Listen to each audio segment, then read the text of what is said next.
So, what would it be like if we could visualize our thoughts, emotions, and mental state?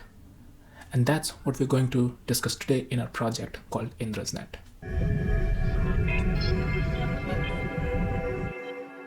So, as the world is getting more and more complex, self understanding and emotional regulation is becoming harder. With almost 1 in 4 young adults reporting some kind of a psychological or social challenge they're facing, it becomes imperative for us to find means to understand our own internal states better, and that is the reason this project exists. Human mental states are one of the most complex processes in this world. And to understand these better, we decided to create a visualizer to make these intangible processes more tangible and hence better understandable. To create this visual language, we use the principles of optics and the metaphor of light, which is found across cultures. For example, we talk about the creative spark, or reflecting on an idea, or bending the truth, beaming with joy. All these linguistic phrases use the metaphor of light connected to a psychological construct, and that becomes the basis of our visualizer. The name of this project, Indra's Net, is taken from the famous Buddhist allegory, where Indra's Net is described as the web of crystalline beads which shows all humanity and spreads horizontally through space and vertically through time. And each node reflects one person or one individual with their unique light emanating from the node. And that particular light reflects on each and every bead across the universe.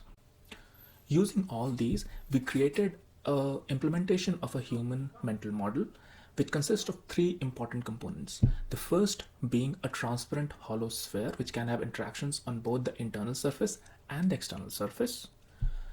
A unique internal energy which we call the inner light, which is unique to each and every vessel. And finally, a thought which is represented by a beam of light. And a thought can be an internal thought where the thought remains inside the vessel, or an external thought or expressed thought when the beam of light leaves the vessel. Using these 3 components, we create the vessel where the shell of the vessel is the conscious mind. Anything which happens inside the vessel is the subconscious. Moreover, currently in this implementation, we are focusing on just a single shell to keep things more understandable, but in more complicated implementations, a person can have multiple different shells based on the situation they are currently in. So now implementing psychological constructs using these metaphors, we'll start with withdrawal. Now withdrawal is defined as retreating from social, emotional, or physical engagement with the external world. And how this is represented in the system is when the inner light expands outwards, or if you're low on the withdrawal spectrum, everybody can see your inner light, and that's how it's represented. And if you're high on the withdrawal spectrum, the inner light retreats inward, creating a darker sphere. Moving on, the second construct is openness. Now, openness is defined as being associated with coming across as more accessible to others or more open to external ideas. How we represent it in the system: a person with low openness is shown with a thicker shell, and a person who's high in openness is shown with a much thinner shell, and which is far more transparent, showing what's happening inside. Now, a person who's completely cut off is shown with a mask, which signifies that they have completely blocked out what's happening in the outer world. And this is how we show openness in the system in the video. Next, we are talking about centeredness. Now, centeredness is defined as the degree of instability or inauthenticity based on where the inner light is placed in the vessel. So we are still using the construct of inner light, but in this particular case, we show that if you're a person who is inauthentic or are currently not stable, the inner light does not sit at the center of the sphere, which it ideally should. It moves around a bit, showing that you're not centered within yourself. That is the idea we're trying to represent with this particular implementation in the system. The next construct we're talking about is arousal. Now, the arousal is the state of heightened physiological and psychological activity that prepares an individual for action. In the video, you'll see that we are showing arousal by these small sparks which spread across the vessel. And if you're in heightened arousal state, the vessel is filled with these sparks. And if you're in a lower arousal state, there are much fewer of these ips in your system.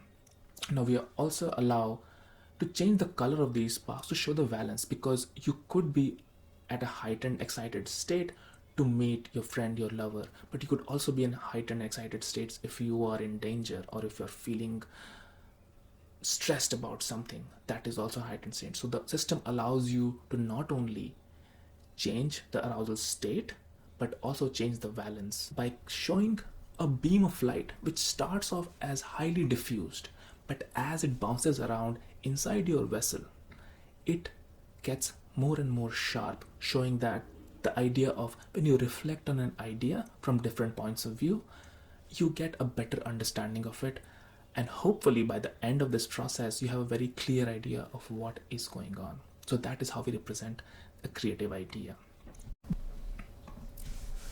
Moving on, we have also implemented repression and rumination. Now these are some ideas which are related, but how they are defined as are when we unconsciously push distressing thoughts, memories, or feelings out of our conscious awareness. That is what we call repression.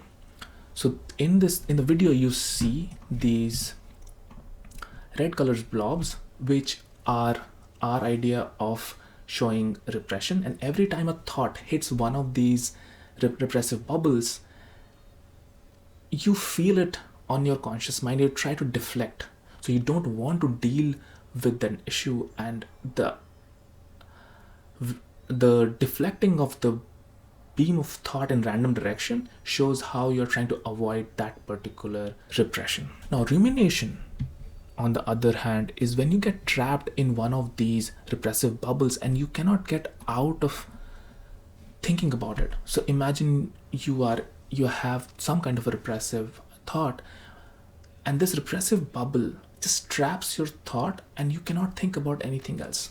How we show it in the system is this thought being trapped in this repressive bubble and not able to come out of it. Now how do we conquer these repressive bubbles? Is assume you went to a therapist, assume you wrote a poetry about that traumatic past event, and then the idea being you can break these repressive bubbles and assimilate it in your own vessel, making you much more stronger. And how that is represented is in this system is when you change the thought to be an intervention, that particular intervention breaks that bubble apart, and those smaller chunks is slowly assimilated in your psyche to make you a much stronger person than you were before. Moving on to how we are using artificial intelligence or large language models in this application.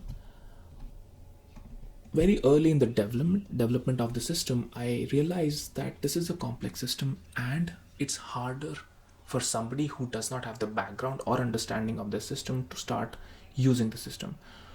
So what we decided was, can we use large language models to create a more intuitive user interaction process?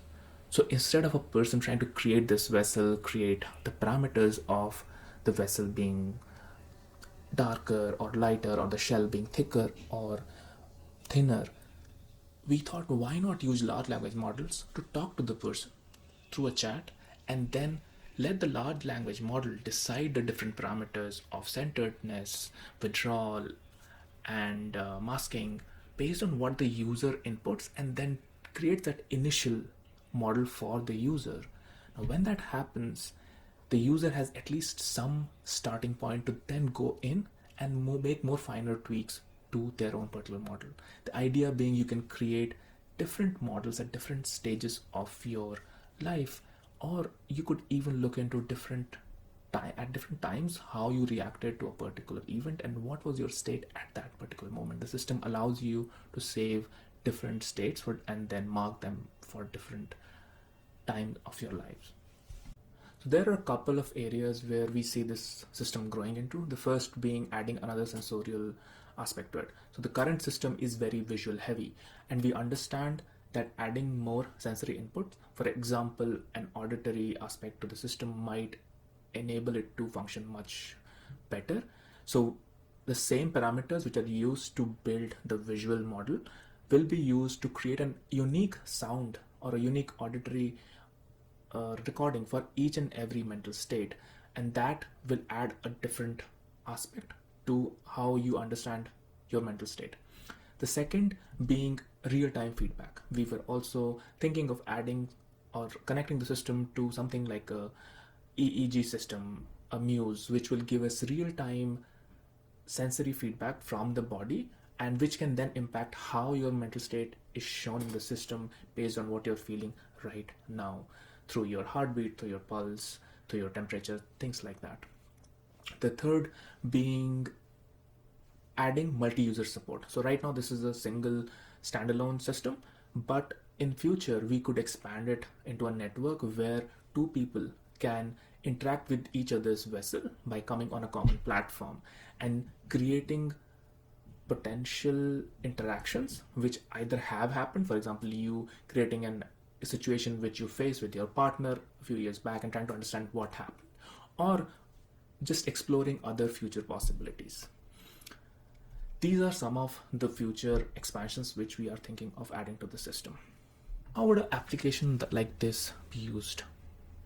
From our understanding, we see that this is a kind of visual diary, so there's a potential self-reflective aspect of this application. Not only that, it could be also used as clinical support.